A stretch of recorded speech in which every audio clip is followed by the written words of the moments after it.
Om Namo Narayana. I am reading the Siksha-Patri of the Swaminarayana Sect.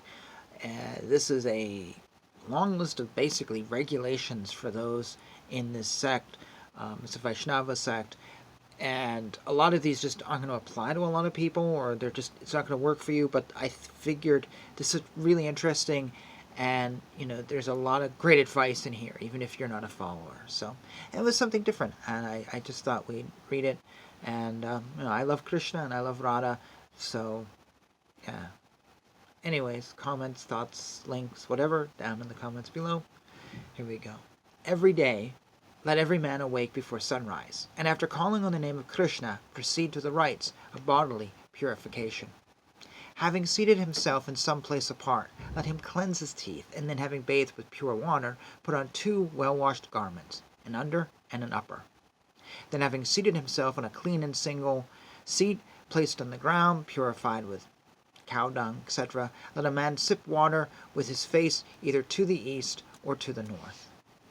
My male followers should then make the vertical mark with the round spot on it on their foreheads, and wives should only make a circular mark with red powder of saffron. A widow is prohibited from making either mark or round mark on her forehead. In the next place, all my followers ought to engage in the mental worship of Krishna.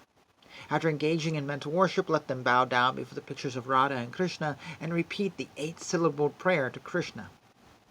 That is the formula meaning Krishna is my refuge, as many times as possible. After that, they may apply themselves to their secular affairs.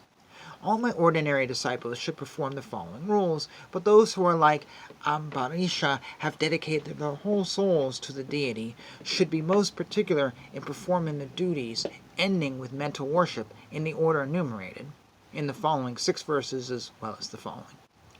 Such devoted persons should also then worship an image made of either stone or metal, and the black stone called Salagrama, representing Vishnu, with the 16 offerings of sandal, etc., such as are procurable, and the 8-syllabled mantra of Krishna should be repeated.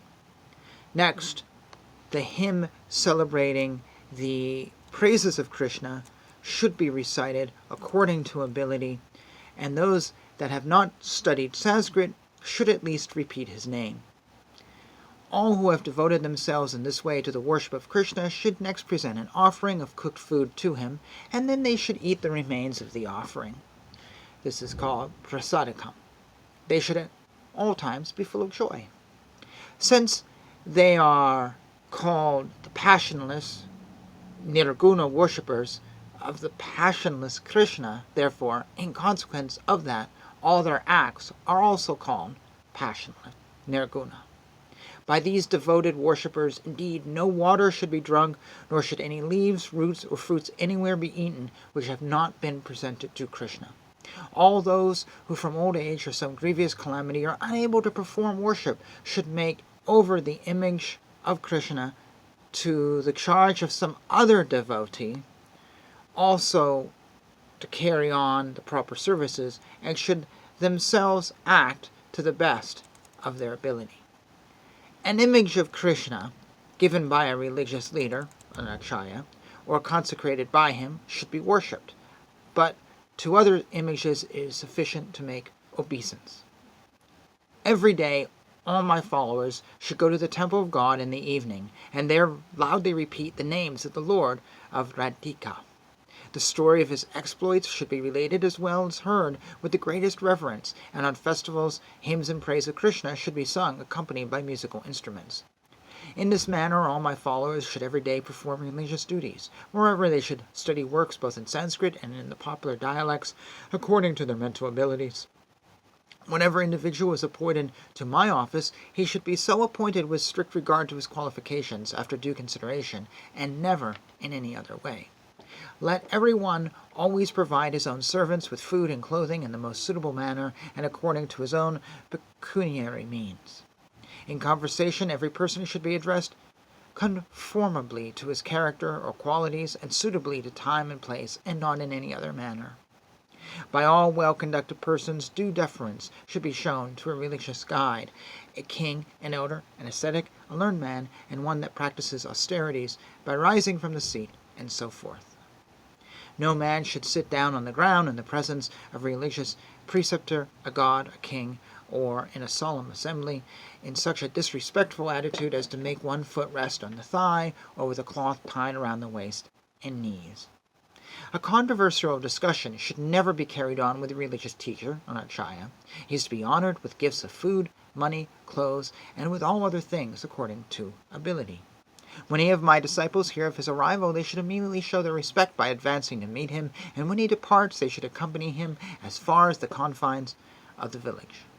If an act, attended with large recompense, be opposed to religious duty, the act ought not to be committed, for religious duty, when performed, confers all desired objects. An unrighteous act that may have been committed by great persons in former times must never be held worthy of imitation, but the virtuous conduct only to be imitated. Let not the secrets of anyone be ever anywhere divulged. The neglect of proper respect for the observing of reverence should never be made, as if all were to be looked at with an equal eye of esteem. All my disciples should practice special religious observances during the 4 special months, beginning with Ashada, but those who are sickly need only practice the same in the 1 month of Shravana only. Reading and listening to the exploits of Vishnu, singing his praises, solemn worship, repetition of the mantra, Great Krishna is my refuge, recitation of the hymn of praise, that is the 1,000 names of Vishnu, reverential circumambulations from left to right with the right side towards the object adored, prostration with the 8 members of the body. These are considered the best religious observances. Any one of these ought to perform with special devotion. And we're going to pause there